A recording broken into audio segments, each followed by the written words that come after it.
Hello,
hello, hello, everybody who is joining us live. on Facebook, on LinkedIn, or if you are with us here in our Google Meet, hello and welcome. We're so happy to have you. Let me figure out what's going on because I'm behind today, as always, but that's okay. I'm just going to show up the way I am, and that's kind of what's most important, which is sort of the entire point of today, I think. So I'm just going to jump in with y'all and get started. All right, y'all. Welcome, welcome, welcome, welcome. I am so glad you're here. And before we do anything else, I just want to take a second to acknowledge that showing up to something like this takes something from you, especially when you're already running low. So the fact that you're here, that matters. And I want to be respectful of your time and respectful of the fact that y'all showed up. So thank you for being here. Let's do a little bit of housekeeping. There's some stuff you need to know before we start. You don't need to fix anything today. That's not what this is. So you're not here to come up with a plan. You're not here to figure out your next steps. You're not here to perform recovery for anybody, including me. And we do have some slides that will kind of follow us along, but this is really very much an experiential workshop. So you can show up however you want. Cameras off is fine. Cameras on is fine. You can participate in the chat if you'd like. Listening is enough, but whatever works for you to be as active as you can be, that's awesome. I'm going to use the chat a few times, and if I'd love you to engage if it feels right for you, but you can also just listen if it's not for you today, and that counts, and that's enough. And if you need to step away at any point, do it. You know what you need. You know what you need in your life. Just do what you need to do for you. So before we start, in the chat, if you can, and if you're willing, or if you're listening to the replay, definitely drop it in the chat because we want to hear from you. I want to start with one question. And just drop it in the chat whenever you're ready. One word for how you arrived today. How are you showing up here today? Not how you want to feel, not how you think you should feel, not like something to make yourself look good, but actually how you showed up right now in this moment.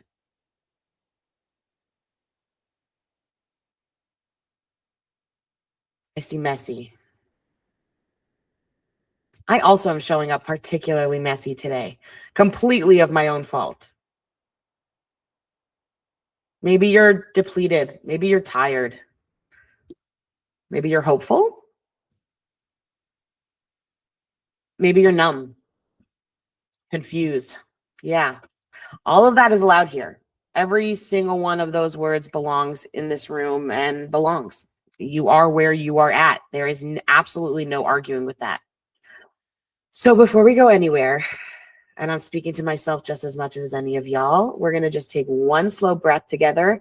And I do mean literally, like you actually literally have to take the breath with me. Because sometimes I tell my kids to take a deep breath and they're like, I'm like, no, you actually need to. So we're going to breathe in for 4, hold for 4, out for 4, hold for 4. Ready?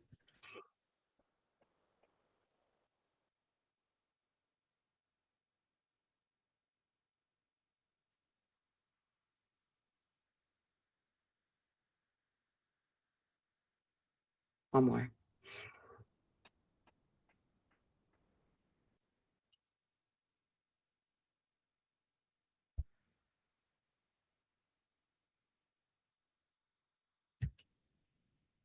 All right, that's it. Let's go. Ready? Yes. Let's talk about what actually happened. Okay, we're about to tell the truth. We're not going to talk about the story that you've been telling yourself about what happened. We're going to talk about what actually happened.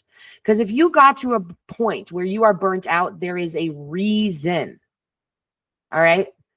Oh, here's a good point. Here's a good time to pull up the clip. I didn't know when I was going to show it to y'all, but now's the time. 1 second. I'm going to show you guys a clip that came across my TikTok today, or Facebook, or LinkedIn, or something. I don't know. Please hold while I figure out computers.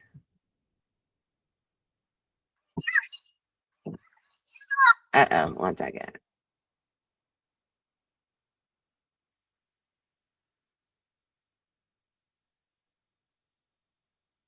think maybe,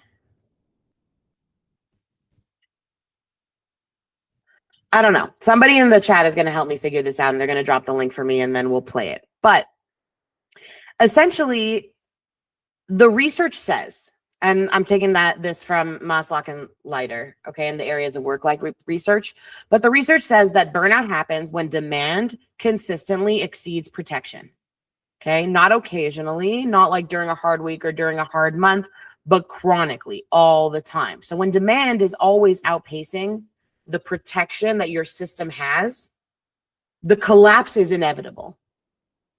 And this isn't a moral question. This isn't like, if I'm strong enough, will I be able to push through or pull through or whatever, pull myself up by the bootstraps, whatever the hell that means. It's not even physically possible. Collapse is inevitable. Because again, it's not a moral question. This is a structural one. And that distinction matters more than almost anything else I'm going to say today. What this means is, in simple English, is what the heck am I supposed to do when there's too much to do and not enough to do it with? Okay, and thank you to my team for dropping this link in the chat for me. I'm going to share this tab instead. Will y'all see all my Instagram messages? That would be embarrassing. Let me know if you can hear the audio. Drop me a thumbs up if you can hear the audio. Handle on both ends plus the secret. Awesome. So I'm going to start again. Secret middle third end. How do you start a video again on Instagram? What is Instagram? Help me with computer. Okay, here we go. Candle on both ends plus the secret middle third end. And then I went and got another candle and I lit that one too. Nobody ever taught me how to relax. And I want to do that. I want to relax. Thank you. It's called manifesting. Look it up. Hey, Okay. You're asking too much of yourself. And you're like, this stupid candle, it never gives me light when I need it to give me light.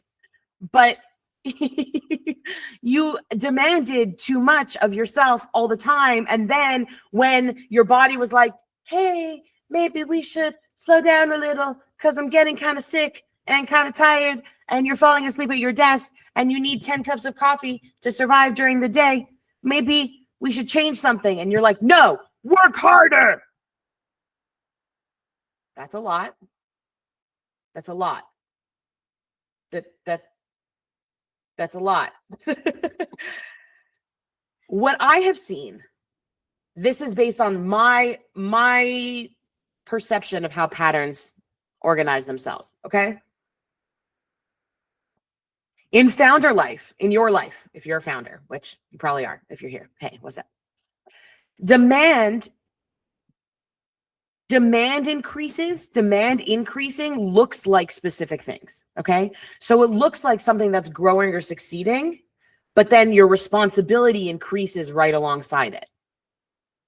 Nobody tells you that success is some kind of strain.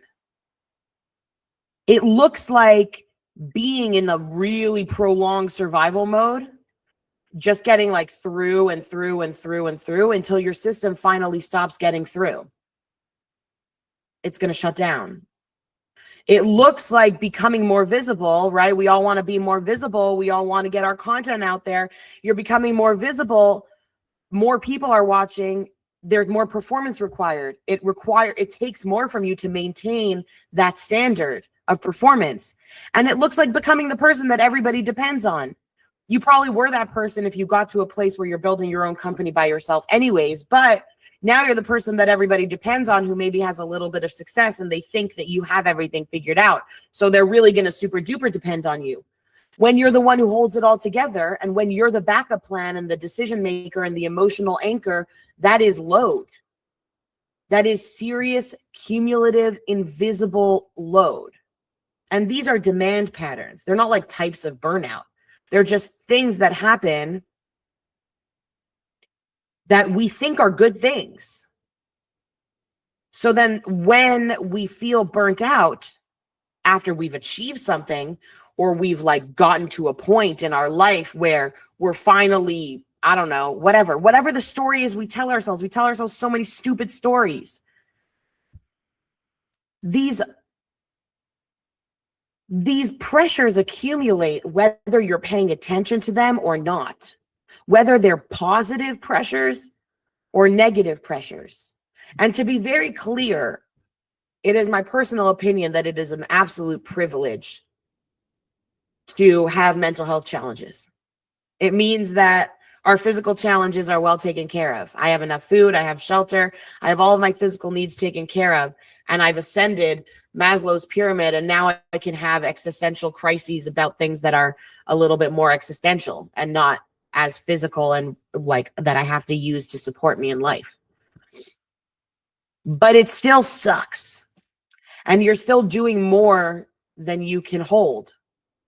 So let's talk about that. If you're neurodivergent, which again, if you're here with me, hey, I see you. What's up? Because most of you in this room are.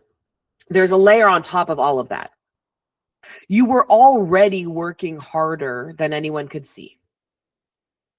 You were already masking and overcompensating and absorbing more sensory and social and emotional input than a neurotypical person in the same role would ever have to process. You're literally constantly processing information. You're exhausted. And you were running harder just to keep pace, and nobody was accounting for that cost. When I was in university, I didn't know I had ADHD at that time. I just knew I was a messed up person. Like I knew that I had mental health challenges. I knew that I was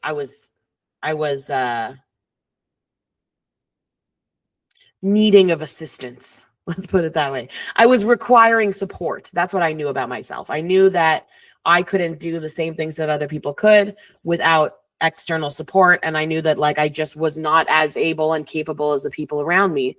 And also I went to university in a foreign language. So I went to university in Hebrew. My native language is English, as you may be able to hear. And I felt like I was constantly working quadruple as hard as everybody else because all of my classes were in a foreign language. And also I was this like damaged person.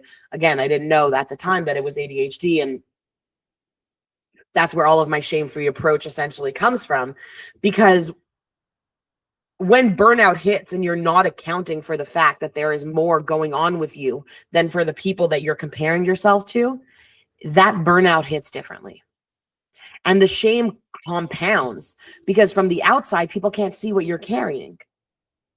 And sometimes you can't even see what you're carrying. So the person who's shaming you most is you.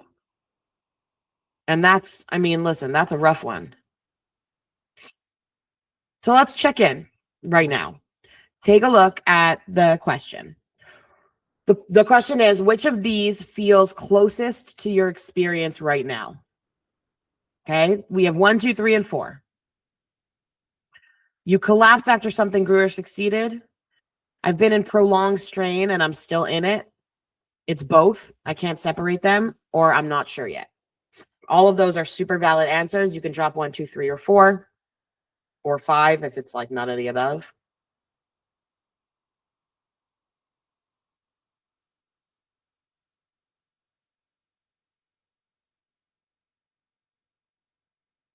Which is closest to your experience of burnout right now?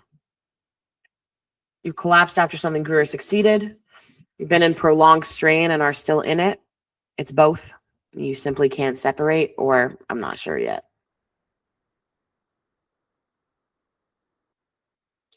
Or I guess secret option number 5 is you're not burnt out, in which case, cool.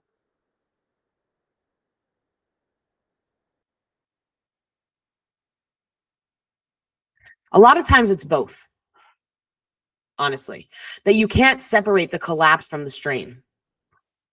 And that's not confusion, that's honesty, right? Burnout rarely has one clean cause. It's usually layered, and it usually compounds over time until the system literally just stops. And that looks different for different people. But one thing is for sure, burnout is not a moral failing. Okay? And this is the reframe that I want you to sit with, that I need you to sit with. This is the reframe that is the most important piece of everything that we're doing right here. And there's somebody who I'm actually looking for who I don't see here, and I want them to be here before I start talking about this. But the reframe, as we started talking about, is it's not you. You're not the broken thing in this equation. Burnout is not a moral assessment. It's a capacity mismatch. That's it. Your demand exceeded your protection for long enough, consistently enough, that your system gave out. And that's not a verdict on who you are. It's a description of what happened. That's just what happened. And you can sit and moan and think and wonder and blah, blah, blah about it as much as you want. Excuse me. But it doesn't change what happened. And I want to ask you something. You can put it in the chat if you're willing. If not, listen, it's personal. Before today, up to and including today, what story were you telling yourself about why this happened? Okay. So here's how I want you to answer this question. If you're currently feeling burnt out, or if you have felt burnt out in the past, there is a story that you are telling yourself about why you got burnt out. And it's probably going to include, no, I'm not going to get to that part yet. There's a story. There's a story that you're telling yourself about what happened there. What is the explanation that you landed on as to why you burnt out? So for me, I'm going to tell you an example while y'all are sharing in the chat or just thinking to yourself. I'm going to go back to my university days again. When I was in my fourth and final, what was supposed to be final year of university, because I had already spread out my university studies over 4 years so that I would intentionally have a little bit more time to get things done, to get things done in my degree, and because I knew kind of that probably the demands of schoolwork were going to be hard on me. I didn't really know why at the time, but I knew it was going to be hard on me. So when I got to my fourth year, there were certain courses that I had done multiple times. I had to go to professors and make like backdoor sideways deals on how to make up for work and how to do this and how to do that. And I had pretty much everything set. And then there was one professor who we just could not see eye to eye. And I've spoken about this before. I've spoken about it on the podcast and on other content. There was one professor who he and I just simply did not see eye to eye. And I didn't end up getting my degree then. And it took me an additional 7 years from that point, 6, 7 years from that point to actually get my degree.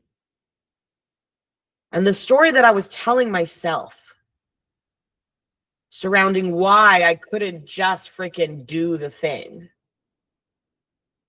was that I was unhelpable, that I was incapable, I was unhelpable, I was a failure, I squander opportunities, people try and help me and I don't take the assistance that they give me, that I was weak, that I was not deserving of a second chance, because how many second chances can one person possibly get?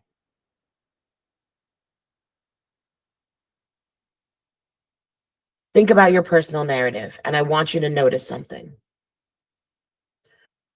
Notice if that story that you're telling yourself locates the cause inside of you.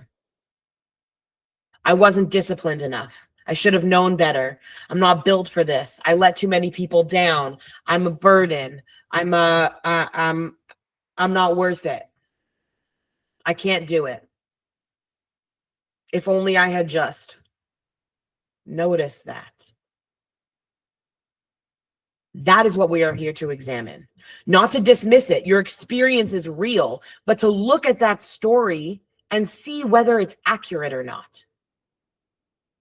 Because I will remind you, my fellow neurodivergent squirrels, that especially if you have ADHD or ADHD characteristics, RSD might be part of your life, our friend rejection sensitivity dysphoria. And that means that rejection or perceived rejection from yourself feels like literal death. It's not bearable. It is unbearable. So if I'm telling myself a story about my burnout, then I'm also living in a very deep state of self-perpetuating rejection sensitivity. I'm hurting my own self with the story that I'm telling myself. And we need to look at that story and see whether it was accurate. Because if the cause was structural, then the solution has to be structural too. And no amount of self-improvement is going to fix a structural problem. What was the problem in the university? Well, the problem in the university was that I was working full-time and in school full-time and doing coursework, field work full-time, and I had 2 babies at home. And I was having a hard goddamn time. And I needed a little bit of extra time, and I needed a little bit of extra help, and I needed to be able to give in my final paper in English, which I couldn't do because my idiot professor, who somehow made it to professor level, can't speak freaking English. That's a structural problem. In levels, in institutions of academia, you should have the ability to grade a paper in any of the major languages in the world. And actually, it is university policy at the Hebrew University of Jerusalem that you can submit your papers in English, Hebrew, Arabic, or Russian. However, the School of Social Work, which is where I went, is an individual school under the umbrella of the university. So they can have their own rules.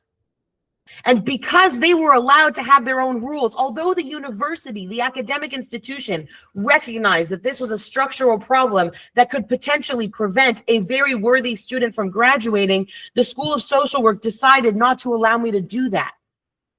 And I fought for 7 more years to get to that point. But you know what I had to do first? I needed someone in my ear, in this case, my sister, who got me angry enough to start fighting for myself.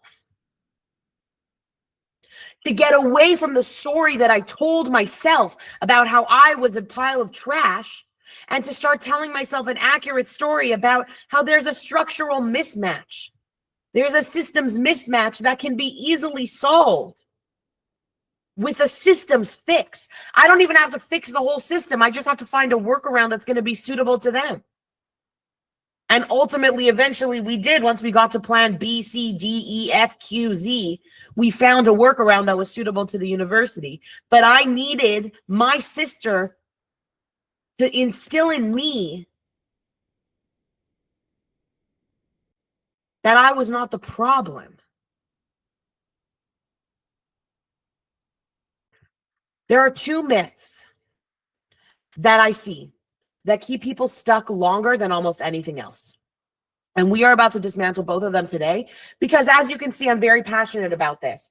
And if you are carrying either one of these myths, it's actively making your recovery harder. Okay? Ready?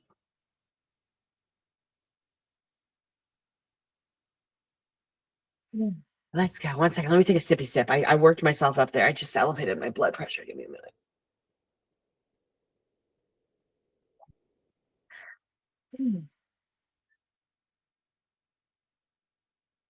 Okay, let's go.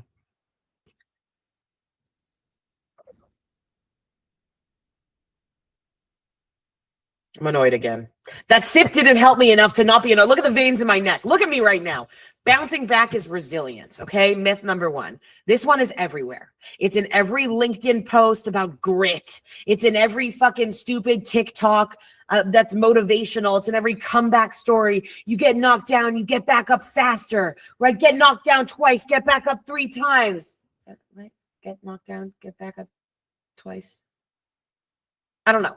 Whatever. It doesn't even make sense. Like it doesn't make sense. Show them that you're not done. Show them how you're going to do it. The implicit message in this is that the speed of your recovery is a measure of your strength. Okay? Let's take another example that has nothing to do with business. Let's take somebody who's grieving. God forbid somebody loses their spouse and they're grieving. How much time is the appropriate amount of time for them to wait and to grieve before they start dating someone else? If they come back too fast, they're disrespectful to the memory of the dead. And if they take too much time, well, like, what is the matter with you? Aren't you like fine? Like, get over it. There never is a right answer. But in the business world, the message is that the faster you bounce back, the more resilient you are. And I want to tell you that not only is that wrong, that is harmful. After collapse, your nervous system doesn't reset to the appropriate baseline. It adapts. Okay? Here's what's actually happening after collapse. Your nervous system, like I said, doesn't go back to where it was. It becomes more sensitive. It becomes more heightened. It becomes more attuned to the conditions that caused it harm in the first place. And that's evolutionarily sound, right? Imagine you're out in the jungle and like something's trying to eat your face and you're a slow learner. Well, you only get to be a slow learner once because something's going to eat your face. Your nervous system is now going to be, if something tries to eat your face once, now you're listening. You're primed. You're listening to for noises. You're paying attention to the rustling of the leaves. You're paying attention to what's going on around you. You are in a more heightened, aware state because of the thing that just happened. And even when it's time to calm down and relax and to go to bed, you're not just going to pop a sleeping pill and go to bed. I know I'm mixing time periods, but just go with me. You're not going to pop a sleeping pill when you're living in the jungle and go to sleep. Absolutely not. You're going to sleep with what we call one eye open. But that kind of sleep, that one eye open sleep, that's not real good sleep. That's not very good rest, and that's not very good recovery. So when you try to move too fast, when you're a fast learner and you generate and create urgency in a place where there is no urgency, when you push yourself back to full capacity before your system is ready, that doesn't feel like motivation. It doesn't feel positive. It feels like a threat. That's not to say you shouldn't work hard. Of course you should work hard. Keep working hard. But your body is not being dramatic.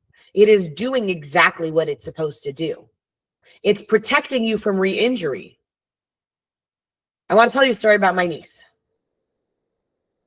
Or my daughter, or your daughter, or literally any baby you've ever known, okay? She was sick. She was really sick.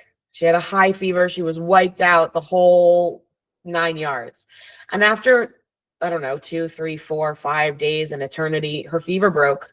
And she woke up and she had energy and she was bouncing around, asking for snacks. She was ready to go back to school. And I was like, all right, cool. Like, let's go. Let's get you back to normal. And by that afternoon, she was flat back on the couch, exhausted and depleted with a fever again. Not because the illness came back. It didn't come back. 1 second, gotta sneeze.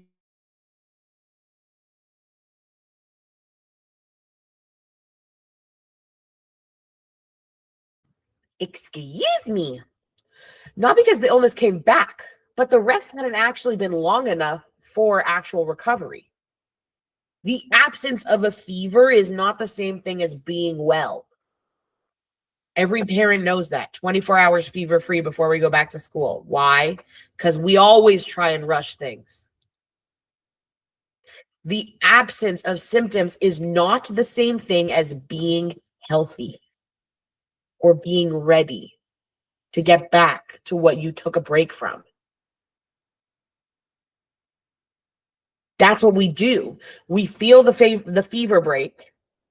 We like stop crying every day, or we get out of bed without dreading our life, or we start having ideas again, and we call that recovered. We're like, all right, I'm back. I'm good. Let's go. And then we push back into full load and we crash. Not because we're weak, because we confused relief with recovery. I'm not dying anymore actively is not the same thing as I am fine. Yes? I know, I'm going to have to say it a few more times before you believe me. I have to say it a million times before I believe myself. All right? Drop for me in the chat if you are willing. And if not, at the very least, think to yourself, what happens when you try and restart? Do not lie to me. What happens when you jump out of bed after you were sick? What happens when you rush back to work